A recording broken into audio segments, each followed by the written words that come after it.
Bueno, buenas tardes a todos. Gracias por su paciencia ante estos 10 minutos de retraso que hemos tenido, pero vamos a intentar por lo menos que las ponencias se atengan al tiempo razonable de 15-20 minutos cada una y así lanzamos la sesión de preguntas y un poco de aportación a cada una de las ponencias. Me llamo Siale Yangani y tengo un poco el gusto de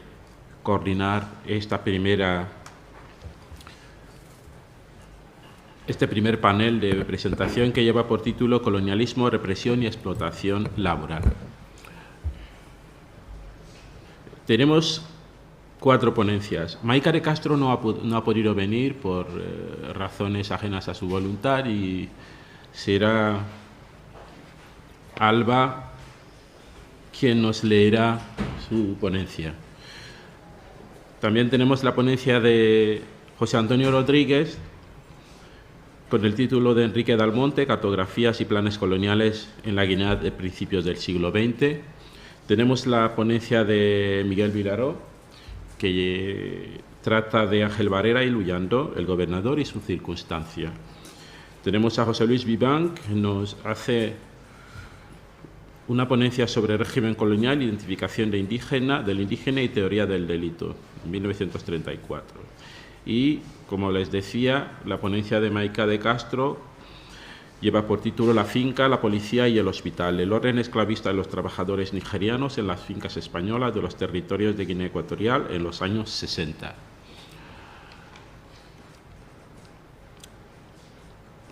Creo que el punto,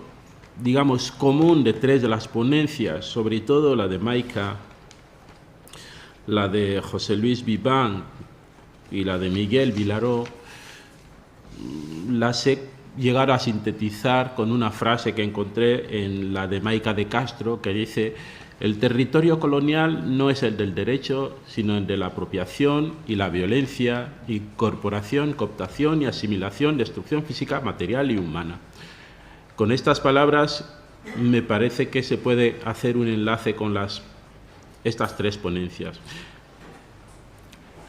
La de Rodríguez nos introduce un parámetro adicional que permite ver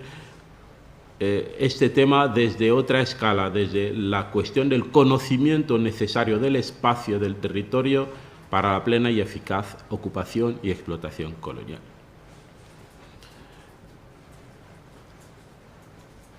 Vamos a hablar de colonialismo, represión y explotación laboral, situados en un mapa, en una cartografía de conocimiento del territorio. Creo que en cuestión laboral hay una anécdota. Maika de Castro se sitúa desde la vertiente de la explotación de los braceros nigerianos que vinieron a trabajar en Guinea. Yo traigo a colación una historia que me parece paradigmática y nos hace ver que el trabajo de Maika puede suscitar otras reflexiones y ser ampliada con otras cuestiones y ser más general. Y traigo la historia del joven Antonio Nsi Alou, de 20 años. Antonio Nsi Alou era originario de la zona de Bata. Fue contratado por la Compañía Industrial Agrícola Africana, INASA, por un tal Ramón Blesa. Ramón Blesa había sido inspector de trabajo y dejó el puesto para trabajar para INASA como enganche. Se llamaba enganche a aquellas personas, a aquellos mandatarios dedicados a buscar mano de obra, sobre todo en la región continental, en el interior de Bata, buscar mano de obra y traerla a la isla de Bioko. Al joven Antonio Nsi, de 20 años, se le contrató como auxiliar de oficina en la sede empresarial en Santa Isabel. Pero el contrato resultó ser que era una especie de fraude, porque cuando llega Nsi a Santa Isabel lo envían a Concepción, que es lo que llamamos hoy Riaba, le envían a Concepción a trabajar como bracero. Y ahí va a empezar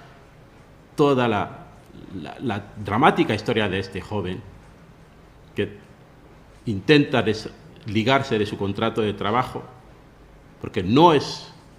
son los términos con los que contrató, y sufrió 2 penas de cárcel por eso.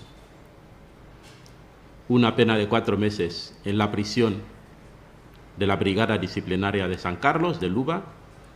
y otra de 3 meses en la Brigada Disciplinaria de Santa Isabel. La segunda pena conllevaba su expulsión de la isla tras cumplir esa pena de cárcel. El joven en sí recurrió a todas las autoridades coloniales, al delegado de Asuntos Indígenas, al delegado de Trabajo, al inspector de Trabajo, al gobernador,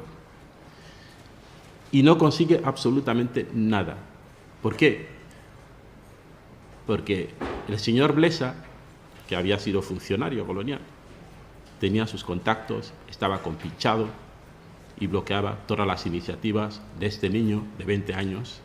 al que engañaron y sacaron de Bata para venir a trabajar como funcionario, como auxiliar de oficina, y lo llevaron al bosque a trabajar como bracero. Esto es paradigmático porque nos hace ver cómo fue difícil, no solamente para esos trabajadores nigerianos de los que nos hablará Maika, encontrar un espacio donde desarrollar su actividad, donde buscar su vida, porque no venían a la isla porque en Nigeria estaban bien, venían a la isla porque era una oportunidad de trabajo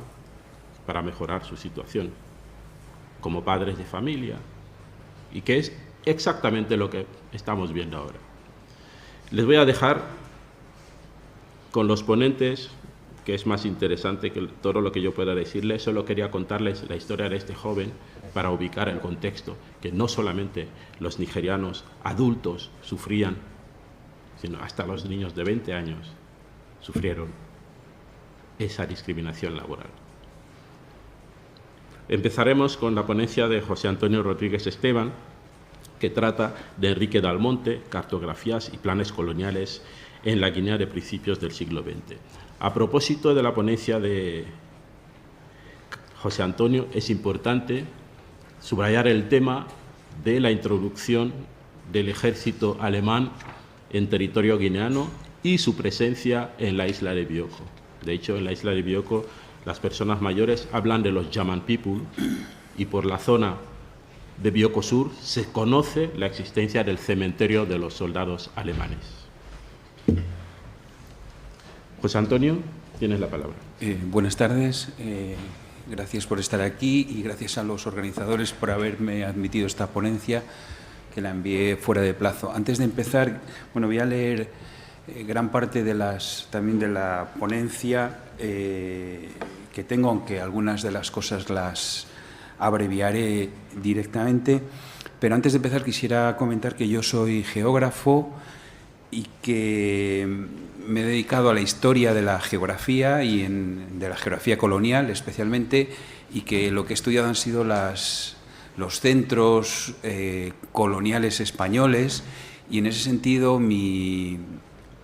ponencia entra dentro más bien de una historia de España, ¿no? Una historia de las ideas o de los hechos que discurren en España en la época colonial, más que en Guinea. Pero, lógicamente,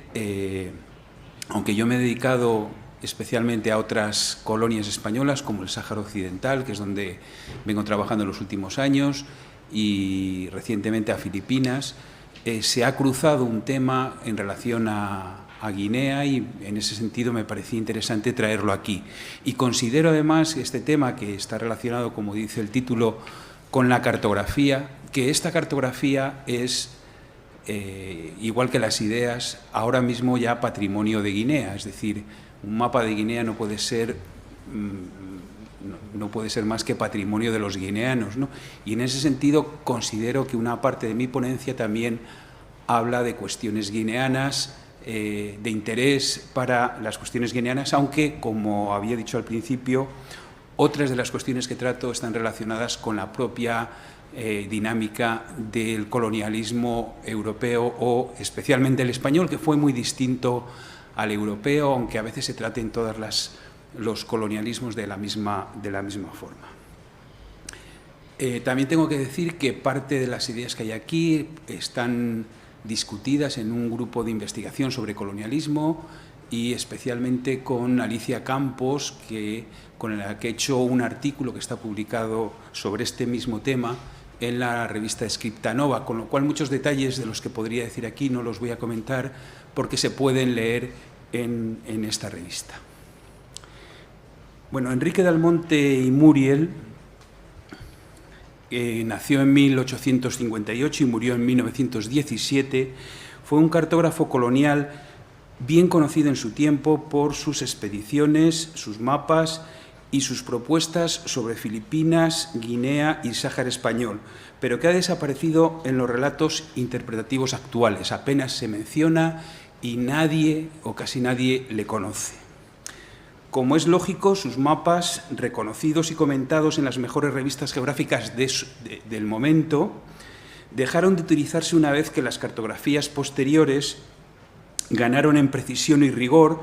aunque en muchos casos esto sucedió varias décadas después. Es decir, sus mapas, que fueron especialmente en Filipinas, que es donde él se inició como cartógrafo, bueno, se inició en España, tuvieron una vigencia durante bastantes décadas hasta que las nuevas cartografías, lógicamente, las superaron en rigor y, lógicamente, se olvidó el mapa y se olvidó al cartógrafo, de tal manera que los mapas que yo voy a mostrar hoy, lógicamente, tienen imprecisiones porque fueron hechos a principios del siglo XIX, pero no fueron sustituidos por otros mejores hasta los años 50, es decir, prácticamente 40 años después de haberse realizado. El desconocimiento actual de su labor despierta algunas inquietudes cuando se comprueba que, por ejemplo, siendo el primer cartógrafo de la Guinea continental, cuyo primer mapa realizó en 1903, y habiendo finalizado en 1912 otro mapa mucho más perfecto y de mayor escala, solo superada, como acabo de decir, en la época de 1950, apenas tengamos noticias de este último mapa, conservándose solo algunas partes del mismo. Es decir, el mapa de 1912 que realizó Dalmonte ha desaparecido prácticamente y solo recientemente yo he podido ver algunas copias en papel azul de este mapa que luego enseñaré, que es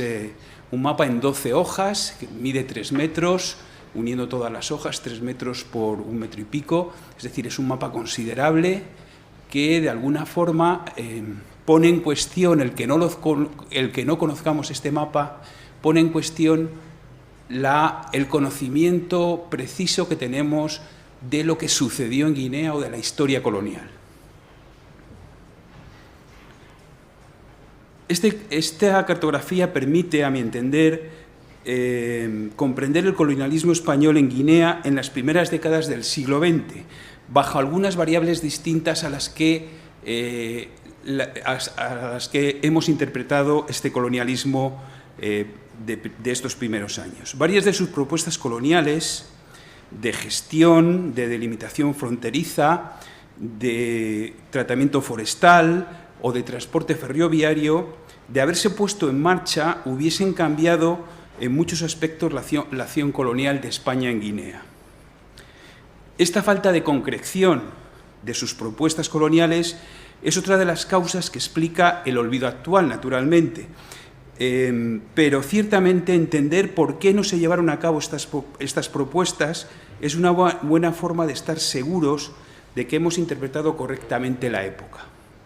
que hemos entendido el entramado de intereses que entraron en juego en esos años, así como la verdadera dimensión de los proyectos coloniales realizados en Guinea. Voy a dividir la ponencia en 3 objetivos principales. Uno es el exponer las acciones coloniales propugnadas por Enrique de Almonte. especialmente en Guinea, porque también tuvo un gran protagonismo, como he señalado, en Filipinas y en el Sáhara Occidental.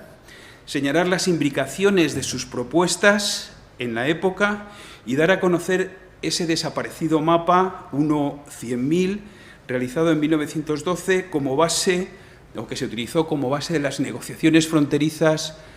de los años posteriores a la Primera Guerra Mundial entre España, Alemania y Francia. Empezando por el primer punto, el final, como todos sabemos, el final del dominio colonial en Filipinas de España coincidió con el inicio del impulso español en el Golfo de Guinea. Dalmonte, recién llegado a España tras una estancia de 18 años en el archipiélago filipino, donde había realizado una labor cartográfica que fue valorada con los más altos apelativos por los geólogos americanos que le sustituyeron en las labores.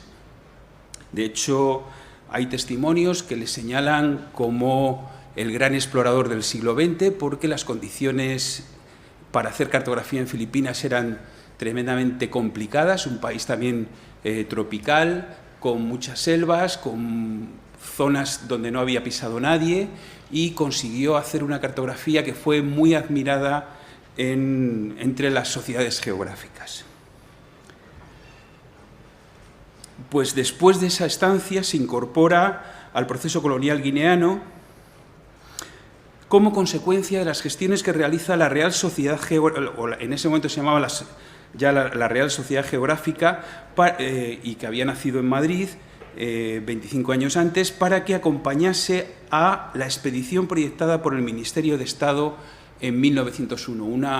una exploración muy conocida que tiene lugar después del Convenio de París para tener una primera cartografía y un primer conocimiento, y sobre todo para delimitar las fronteras con Francia, entre Francia y España, en la zona, que eran muy confusas. De tal manera que, propuesto por la Sociedad Geográfica, la Real Sociedad Geográfica, Dalmonte se incorpora a esta nueva expedición, y es importante señalar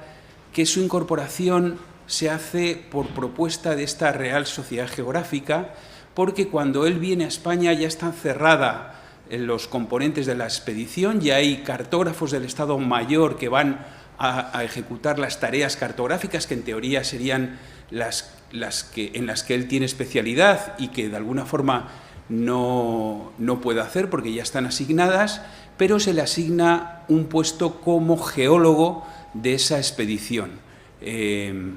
Y esto es importante señalarlo también porque, aunque no es el cartógrafo oficial, Dalmonte va a terminar haciendo el primer mapa que se hace de Guinea 2 años después de venir de la expedición. Y también es importante el hecho que he señalado de ser nominado por la Real Sociedad Geográfica,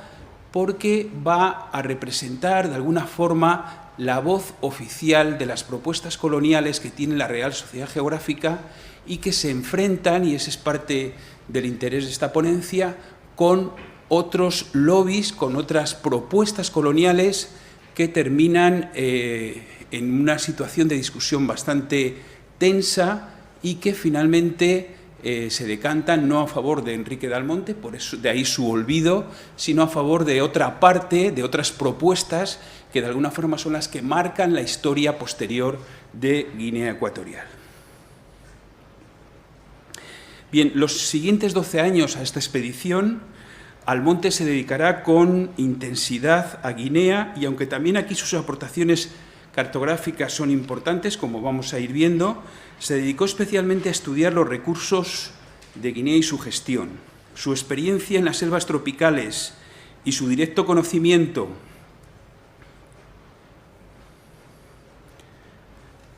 de las causas que habían llevado a la pérdida de las colonias asiáticas lo llevaron a ser extremadamente crítico con la gestión que estaban haciendo en los territorios africanos el gobierno español. Los conocimientos geológicos y botánicos que fue atesorando en su estancia en Filipinas, sus grandes cualidades como explorador y el prestigio adquirido por sus mapas y su participación en la guerra en Filipinas le situarían en el centro de varias de las acciones geográficas más importantes de España en el continente africano. En Guinea, de Almonte realizó 3 importantes expediciones, 2 en las comisiones de límites, la primera en 1901 que acabo de mencionar, pero en 1906 fue llamado para realizar también la delimitación con Camerún, y en este caso fue el único expedicionario español que realizó este proceso. Una última expedición la realizaría en 1911, cuyo motivo oficial era completar el nuevo mapa del que vamos a hablar a escala 1/100.000 y hacer un inventario botánico que había iniciado en sus primeras estancias y que abarcaba 3.000 especies de plantas. Este inventario botánico también se ha perdido. El Jardín Botánico tiene hecha una bibliografía de todos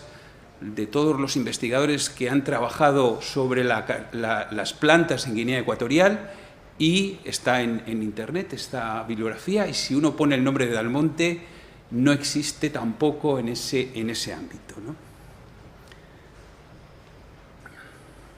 Pero mezclándose con las experiencias y los datos que recogió en dichas expediciones, el geógrafo participó también como albacea de un gran proyecto colonial desde 1904, colaborando en la creación de lo que se llamó la Compañía Española de Colonización,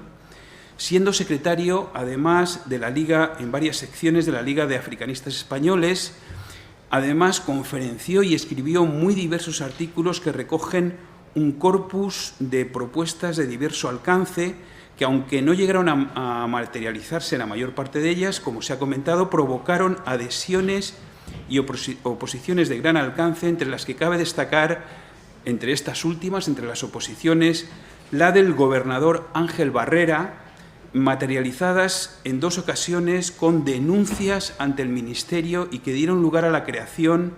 incluso de planes cartográficos paralelos a los realizados por Dalmonte, realizados por el gobernador Ángel Barrera, y proyectos de delimitación que ya había hecho Dalmonte y que propuso rehacer nuevamente el gobernador Ángel Barrera. Es decir, una muestra del enconamiento al que llega la oposición entre estos 2 personajes, que en el fondo terminan siendo una oposición entre 2 concepciones distintas del modelo colonial al que sirven, ¿no?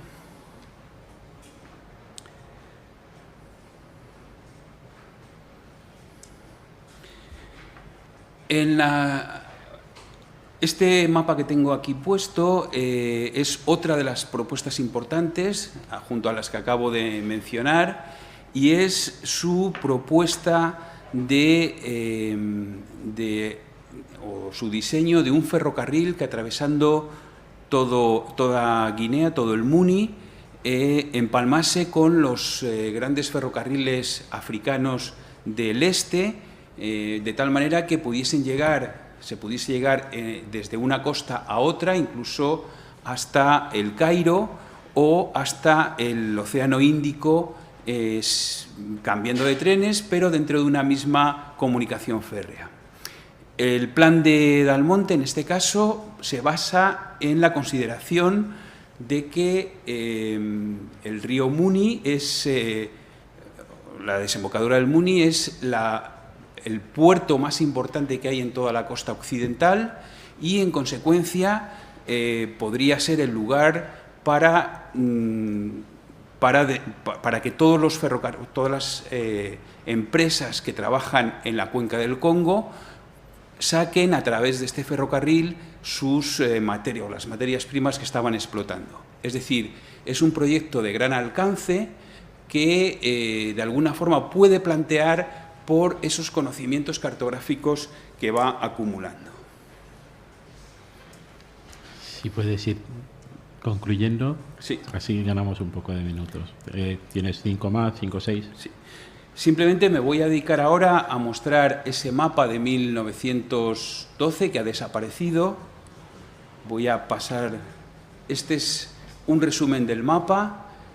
que fue utilizado como base para este mapa que tenemos aquí, y donde se muestran la unión de las 12 hojas que tenía el mapa y que utilizó la sección colonial para sus planes en relación con la nueva delimitación de fronteras, como he comentado antes, entre Camerún con los alemanes y con el Congo francés. Se pueden ver los números de las hojas, la 1, 2, 3, 4, 5, y de todas estas hojas se conservan solo copias de la mayoría de ellas y un original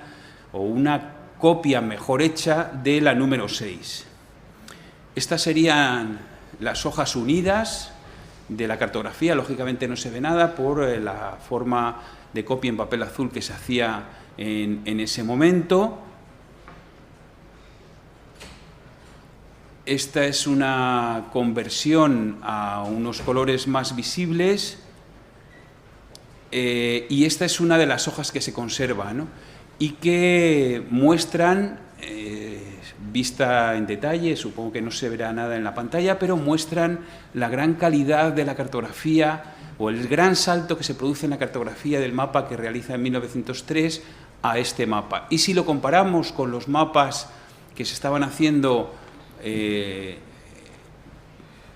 Alemania, o los alemanes en Camerún, por ejemplo, toda la cartografía de Moisel, pues esta cartografía tiene todavía mucho más detalles y de alguna forma no es más perfecta porque este mapa lo hizo Dalmonte él solo y recogiendo testimonios de otros viajeros, pero sí que contiene muchos más detalles y más información que los mapas que estaban haciendo los alemanes en la zona norte, o incluso también algunos de Guinea, cuya escala era además 1/300.000, mientras que este mapa es 1/100.000. Este es un detalle del mapa con distintos nombres. Muchos de ellos, lógicamente, han cambiado, no solamente han sido mal transcritos, porque él iba recogiendo datos en sus expediciones, pero no había todavía un asentamiento de la toponimia, y además, lógicamente, muchos de estos pueblos estaban en ese momento en movimiento, de tal manera que se fueron transformando. En este mapa que intenta el color azul del río se superpone a un mapa actual que tiene los mismos colores, pero se puede ver, por ejemplo, que este es el río en un mapa actual, con todas las quebradas que hace, y este sería el mapa, este azul es el río que dibuja Dalmonte en su mapa, es decir, coincide en muchas partes, pero en otras hay una diferenciación en el trazado que es bastante lógico porque no se hizo con medidas, sino que se hizo de una forma distinta, como lo haría después el Servicio Geográfico del Ejército. Y finalmente señalar que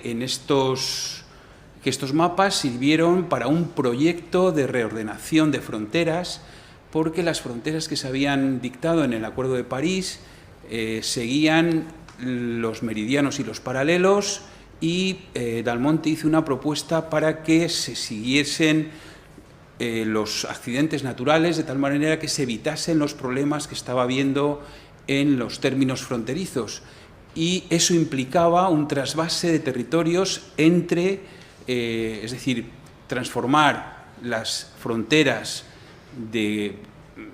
coordenadas, de líneas rectas, a fronteras siguiendo los accidentes de los ríos, implicaba que algunas zonas tenían que pasar o a Alemania o a España, o a Francia o a España, y establecer una serie de compensaciones. Él hizo un proyecto que fue estudiado por las cancillerías de Alemania y de Francia. Alemania aceptó una de estas propuestas, Francia tuvo más reticencias y finalmente no se tomaron ningún acuerdo porque la Primera Guerra Mundial acabó con esas propuestas, y anteriormente el accidente o el acontecimiento que se produjo en Marruecos, en Agadir, hizo que dejase de tener sentido la nueva redistribución, porque Francia cedió a Alemania todos sus territorios. Estas son, y finalmente este es el último mapa en relación a ese cambio de fronteras. Y ese es un poco